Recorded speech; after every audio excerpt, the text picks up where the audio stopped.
คลิปนี่ก็คือว่าบ้างเนี่ยพาพี่ๆทุกคนเข้ามาสวนเนาะก็คือเนี่ยพาไปเบิ่งหลายอย่างอยู่ทุกคนเนาะก็คือไผมีความคิดหรือว่าแนวทางดีๆแนะนำมาบ้างแน่นอนในการปลูกพักเนาะในการปลูกพักแล้วก็บ่บ้างอยากให้แนะนำว่าตอนนี้บ่บ้างกาเบียร์ต้นมะเขือเนาะกาเมล็ดมาแล้วเป็นเบียร์แล้วแต่ว่าบ่บ้างสิเอาไปปลูกเลยนี่ได้บ่หรือว่าต้องเอาไปใส่กระทุงดำแบบซีคอนบ่เพราะว่าบ่อยากให้มันตายทุกคนเสียดายซื้อมาแพงเนาะเกือบ20 บาทถุงหนึ่งนะถุงเป็นที่เพิ่นขายกันนั่นแหละเพิ่นก็เอามาจากประเทศไทยพูดแหละทุกคนบ่ว่างก็มักแนวพันธุ์ของประเทศไทยนี่คือเอามาก้านี่มันบ่ผิดหวังมันออกโลดนะคือในมะเขือนี่ที่ในมะเขือปีต่อปีนั่นแหละบางเที่ยมันก็บ่ออกแต่ว่าตัวนี้หันออกเนาะมากมันก็ใหญ่พร้อมบ่บางก็เลยมักตัวสั้นก็เลยซื้อเอาไผมีแนวทางดีๆเนาะเบิ่งคลิปนี้แล้วก็สามารถแสดงความคิดเห็นได้ทุกคนเพื่อเป็นแนวทางในการปลูกพักเนาะของเบาบางทุกคนเนาะเป็นจะได้กะฝากเป็นกำลังใจแล้วก็เบิ่งโฆษณาให้เบาบางนำเด้อเนาะขอบคุณครับ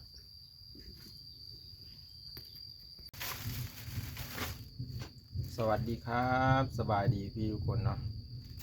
คือเบาบางสิมากินยานั่นแหละฮิโล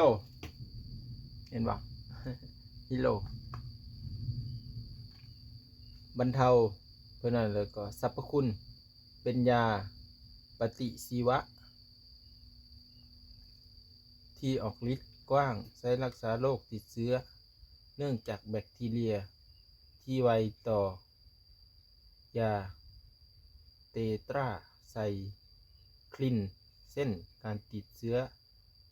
ในระบบทางเดินอาหารเส้นติดเชื้อในลำไส้ทางเดินหายใจหลอดลมอักเสบโพรงจมูกอักเสบต่อมท่อนซีสอักเสบทางเดินปัสสาวะวสืบพันธุ์เส้นท่อปัสสาวะอักเสบน้องในโกโมเลียหมดลูกอักเสบของผิวหนังแผลผีหนองเยื่อบุอ่อนและเชื้อลินเคเซียมวันละ4 ครั้งละ1 แคปซูลนี่ข้างในมันจะเป็นแบบนี้โอ้ยสงสัยงูเขาขึ้นมาแล้วนี่ทุกคนแม่นาลีเฮ้ยงูเขาก็ได้ละ1 แคปซูลแล้วเขาก็เอายาตัวนี้มาให้นำโอ้ยาเนี่ยเขาว่ากินควบกันด้วยเฮ้ยแม่นหรือบ่นี่ไล่ไปนะยังขึ้นเป็นงูเขาบ่แม่นงูเขาได้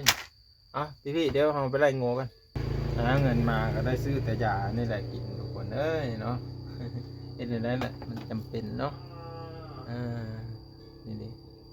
แต่มันก็เริ่มแบบบ่ปวดแล้ววันก้อนนะที่บ่ได้กินยานะปวดทุกคนปวดแบบปุ๊บอันนี้ก็คล้ายๆแน่เลยเด้นี่กินยาตัวนี้ไปก็น่าจะมันดีเนาะไปจะได้กะขอให้ช่วงให้เสา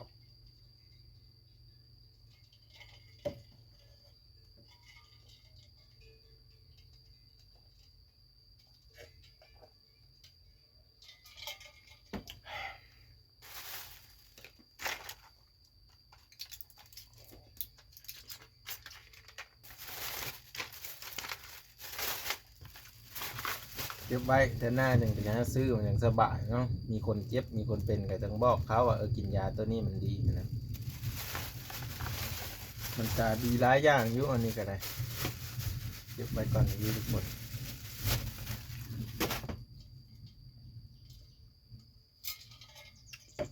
ก็ว่าสิพาเข้าไปเบิ้งโซนอีกจักหน่อยพาไปลกหญ้าเพราะว่าหญ้ามันก็ขึ้นร้ายแล้วนะอยู่ในพักอยากลกออกเล็กจักหน่อยเห็ดไปเมื่อละน้อยอะไรทุกคนเนาะซ้ำเฮาบ่มีเวียดเนาะอันว่าสิป้าไว้ร้ายผันแห้งร้ายขึ้นมาเรื่อยๆไปจะได้กลับไปเบิ้งนำกันพี่ๆทุกคนเนาะโอ้ยปลากระห้องคือเป็นตาอยู่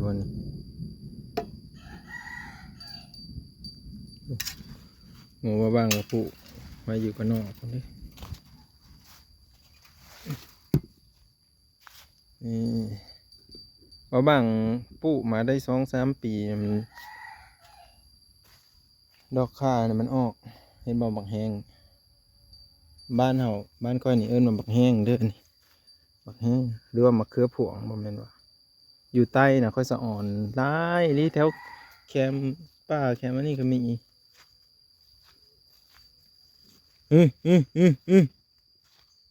หากินยาเด้อเนาะขึ้นค้างมาแล้วพี่ทุกคนเช้านี้ก็เข้ามาเบิ่งเข้ามามาเอามันขึ้นค้างเดี๋ยวบางเสียยาก่อนจักเล็กจักน้อยเป็นสาลูกค้ามาตรงนั่นให้เขาผักคมน้อยนะทุกคนผักคมน้อยนี่ได้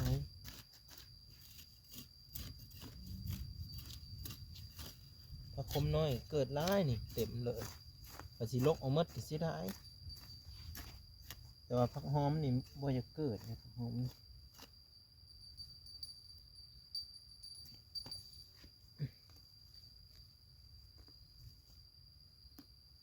หวานบักกะลายอันหนึ่งบ่เกิด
ซับยาเสียยา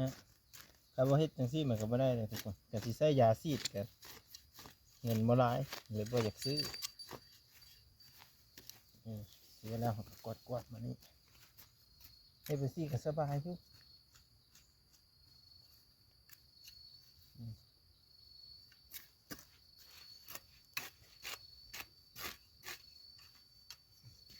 มันบ่มีแบบอันมันจะคล้ายคือหมักจอบหมักจกนะทุกคนเนาะคล้ายกันตัวนั้นมันจะบางๆเนาะบางๆแล้วเอามาเสียหญ้าออกนี่นะคล้ายๆก็คือเขาเสียอันต้นมะกะเพนะเสียหญ้าต้นมะกะเพมันจะออกเลยมันเบาๆดิมันบ่นักคือจกแล้วก็มันใหญ่ก็เสียมันก็สบาย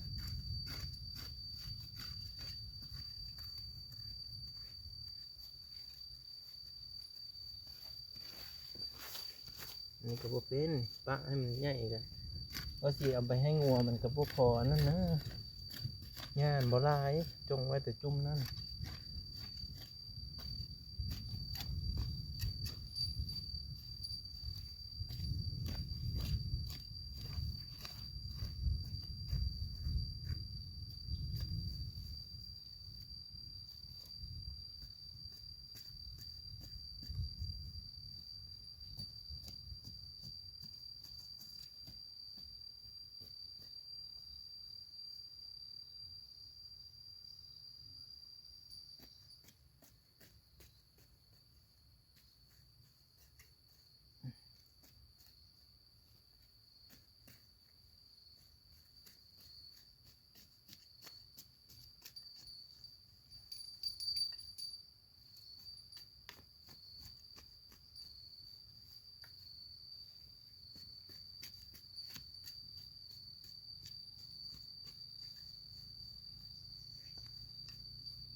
สำเร็จพี่ทุกคน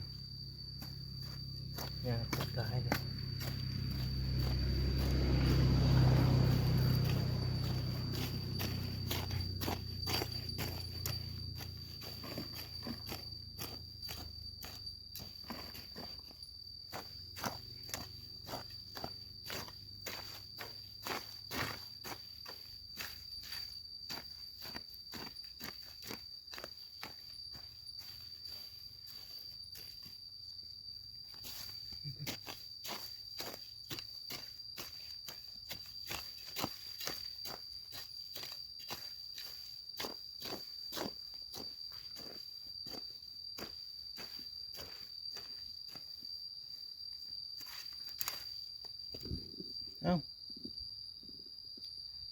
เอาไปเสียวะโอ้ยตายคักอันนี้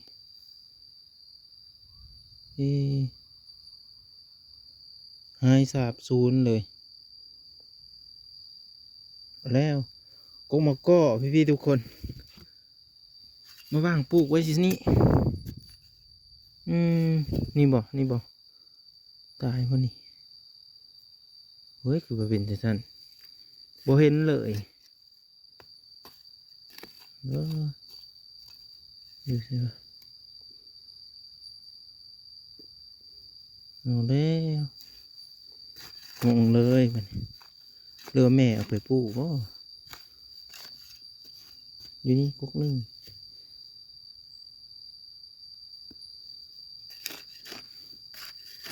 บ้างเอามาปลูกไว้อย่างนี้แล้วมันก็บ่เห็น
ผักบัวตัวนี้หันผักบัวปลูกได้ปีหนึ่งแล้วแม่ย้ายมาปลูกอยู่พี่หรอมันบ่เกิดซ้ำได้แต่ซ้ำนี่แหละมีพี่คนหนึ่งเพิ่นบอกอยู่ว่าบ่บ้างคือบ่ตัดอันนั้นมันตัดใบมันนะตัดใบมันออก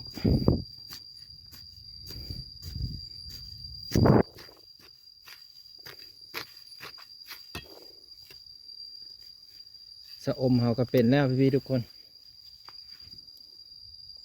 พักสะอมเขาก็เป็นแล้วนี่เห็นป่ะมันก็มีตัวแตกออกแล้วก็มีตัวตายนะพี่ตัวนี้ตายมาเป็นเนาะโอ้เน่าเลยเน่ามาเลยอันนี้เนาะมาวางอยากมาถามว่าหลังจากที่มันเกิดขึ้นแบบซี่แล้วนะเขาอยากคุดเอาแล้วเขาไปใส่ทุงยางนี่มันสิบ่ตายบ่หรือว่ามันเกิดห่างบ่ถ้ามันแตกยอดออกแบบซี่นะอันนี้คือแตกยอดเอาแล้วนี่แตกยอดออกยอดหนึ่งแล้วก็ยอดยาวอยู่นี่แต่ว่าบ่หัวมันสิป่งห่าบ่บางบ่อยากเสี่ยงคุดนะเสียดายกันคุดเอาไปออกแล้วแหละบ่เอาไปพังดินอะไรเงี้ยมันบ่เป็นคือเก่านะนี่พี่ทุกคนเบิ่งดูนี่เห็นบ่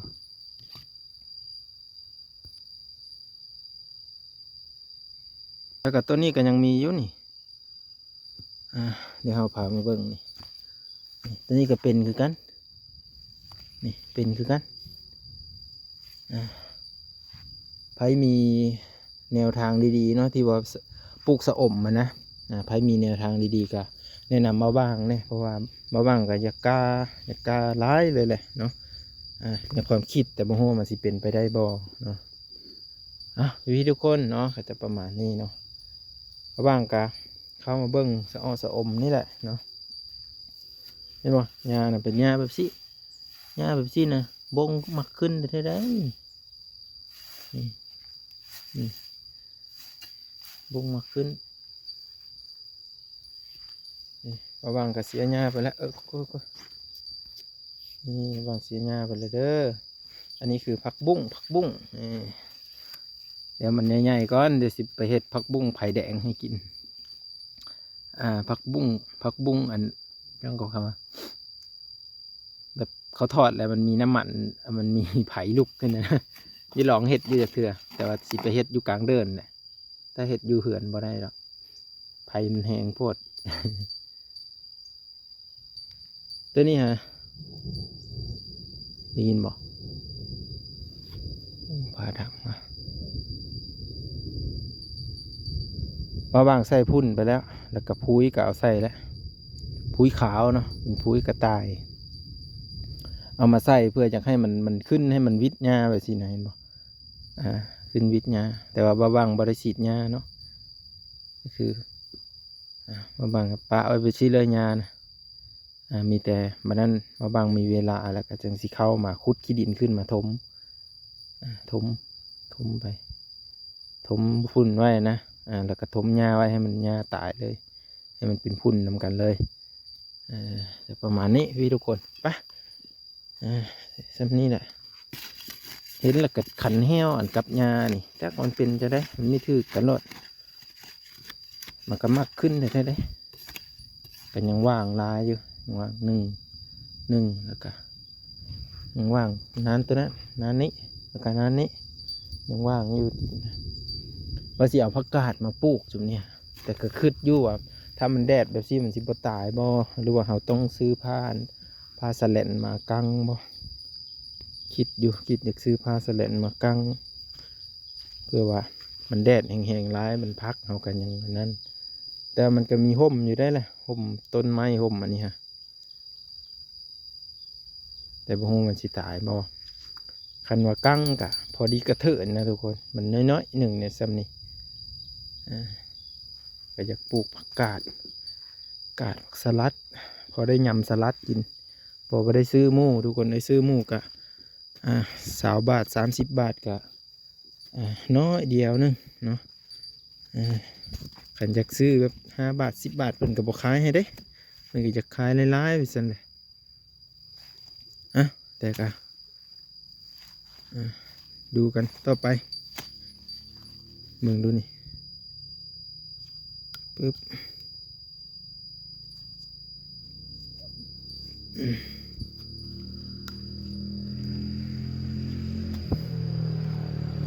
ตัวนี้นะจ้องไว้ดีป่ะพี่ทุกคนต้นตัวนี้ฮะคือมันเป็นกกมะฮุ่งเนาะกกมะฮุ่งแหละไม่ฮักทับมันเนาะไม่ฮักทับมันเลยมาบางเลยปะไว้แบบให้มันเป็นแหนงออกมาเลยนะบัดนี้สิได้กินแบบกกหนึ่งนี่สิได้ประมาณอยู่1 2 3 4 5 6 7 8 9มาบางสิได้อยู่9 กกเนาะในกกหนึ่งมาบางสิให้มันเลี้ยงตัวนี้เลยมีแต่เอาพุ่นใส่แล้วกับตัวนี้อยากตัดกระเสียได้พี่ทุกคนนี่ตัวนี้เห็นมันเป็นมากดกเลยเสียดายแต่ว่ามีวิธีอยู่บ่อันสีเห็ดแบบให้มันแตกออกอยู่ในนี้เลยนะอยากให้มันแตกออกคือตัวนั้นโดยที่เราบ่ต้องตัดอยู่ถึงหรือว่าเราต้องหาอีกอย่างมาค้างไว้บ่แล้วให้มันแตกออกมาตามนี้เห็นบ่ตัวนี้ฮะว่าบางยังงงอยู่โอ้ยใส่พุ่นใส่ปุ้ยปันได้กะคือว่าน้อยๆนึง สูงขึ้นเนาะแต่ว่าสิเป็นมากอยู่เบิ่งคำว่ามันบ่จับก็จำเป็นแล้วสิได้ตัดแล้ว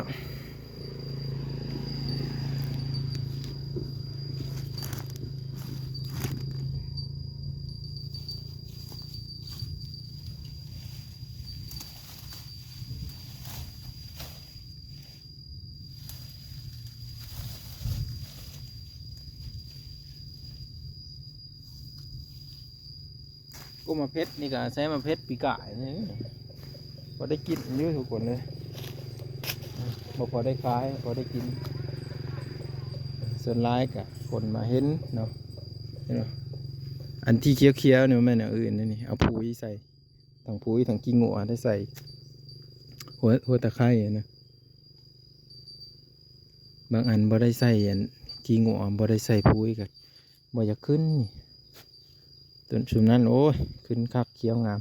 บางคนก็ผ่านทางก็บ่เห็นคนก็ลักเอาก็มีเนาะ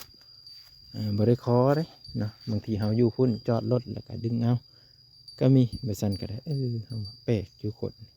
อยากได้คือบ่พากันปลูกเนาะเฮือนซานเขาก็ห่วยใหญ่กว่าเฮาเฮือนเบาบางนะแล้วก็ดินดอนตอนหญ้าเขาก็แห้งร้ายกว่าเฮาเบาบางอีกเนาะมันบ่จะขึ้นปานใด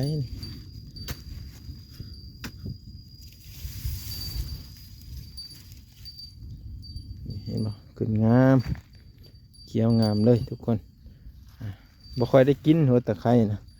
แต่ว่าคันเขาขอก็ให้เนาะมาบ้างก็เว้ากับแม่อยู่ว่าคันเขาขอละให้โลดเด้อว่าเอาให้เขาโลดให้เขามาปลูกให้เขาได้กินอาจจะพกลักเอาหันมีแต่บ่อเขาแต่หน้าบ่ต้องลักอย่าได้ต้องขอบ่บางว่าพอบ่บางเห็นดิจอดรถปุ๊บดึงเอาบางซองเบิ่งดึงเอาไปแม่นั่นก็มีหลายแบบทุกคนเลยแต่ก็ยาดอกขี้คานปลูกก็ลักเอาไปสั้นแหละนี่มาบังลืมพามาเบิ่งตัวนี้นี่มาบังสิเฮ็ดจะได้นี่คิดสวยมาบังนะพี่ทุกคนมาบังกานั้นกาเบียมะเขือเมล็ดมะเขือแต่ว่ามันขึ้นแล้วแหละบ่บังสิเอาไปปลูกเลยบ่ถ้ามันขึ้นนะหรือว่าบ่บังต้องอันนั่นบ่หรือว่าบ่บังต้องได้เอาไปใส่ถุงก่อนบ่ใส่ถุงกาก่อนบ่หรือว่าจะได้ใครมีแนวทางหรือว่าแนะนำบ่บังเนี่ยยามมันตายเสียดายมันซื้อมาซองละ10,000ซองละ7,000แต่ก็มีบ้งมียังมากินมันยุ่น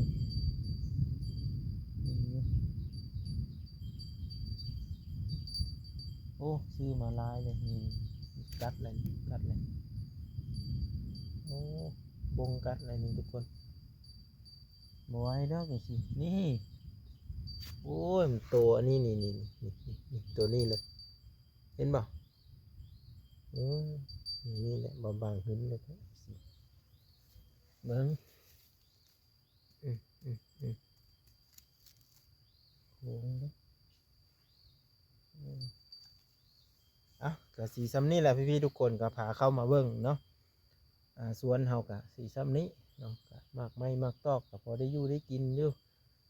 ก็เครื่องปลูกของฟังก็พอได้แบบเอาไปเฮ็ดเป็นอาหารเนาะในชีวิตประจำวันเนาะก็พอได้ซื้อหมูบางอย่างเขาก็ซื้อที่มันบ่มีเนาะเขาก็ซื้อคือกันทุกคนบ่แม่นว่าบ่ซื้อเนาะซื้อคือกันแต่ว่าสีเฮ็ดเป็นสินค้าโลดนี่มันก็ได้คือกันทุกคนเนาะเพราะว่าแถวบ้านนี่ยังบ่ทันได้มีแบบสวนจริงๆจังๆนะแต่ว่าบ้างหันบ่มีเวลาอย่างนึงก็คือบ่มีเวลาอยู่กับมันเนาะคือเราบ่ได้แบบอยู่ประจำมันนะแต่ว่าสวนนี่คือบ้างปลูกไว้ในยามพ้นเนาะก็อันนี้ก็มันเลื้อที่มันตายนะมันเลื้อเนาะเลื้อแล้วก็มันเกิดให้ซ้ำนี่แหละแต่เก้าโอ้ยแถวนี้บ้างปลูกเต็มหมดแต่ว่ามันบ่ยังนี่พักอันนี้ก็ติ๊กนี่ บางปลูกเต็มหมดแถวนี้ฮะอันนี้มันเลื้อนะเลื้ออ่ะมันจงที่ว่ามันคืนขึ้นมานะเดี๋ยวนะปลูกมืดบ่หยังแต่กะค่อยๆเฮ็ดไปเนาะพี่ทุกคนเนาะมันยังบ่เมื่อยเอาเนาะยังได้กะพี่ๆทุกคนเป็นกำลังใจให้เบาบางเนี่ยเด้อช่วงนี้กะบ่ค่อยได้ไปไสคือเก่าอันแหละมีอยู่บ่บ้านจันนี่มีอยู่บ่พอได้อยู่ได้กินอยู่บ่ทางนั้นเคยกินอยู่บ่หรือว่าอันนั้นอยู่บ่ได้เด้นี่ช่วงนี้มันออกมาแล้วนี่มันออกมาแล้วไปทุกคนเอ้ยเนาะมาบ้างขอบพระคุณเนาะขอบพระคุณพี่ๆทุกคนที่มาให้กำลังใจบ้าบ้างเนาะด้วยการกดไลค์กดแชร์แล้วก็กดติดตามบ้าบ้างเบิ่งคลิปให้บ้าบ้างเบิ่งโฆษณาให้บ้าบ้างขอบพระคุณหลายๆเด้อครับเด้ออยู่ดีมีแหงเมื่อทุกคนนั่นแหละบ๊ายบาย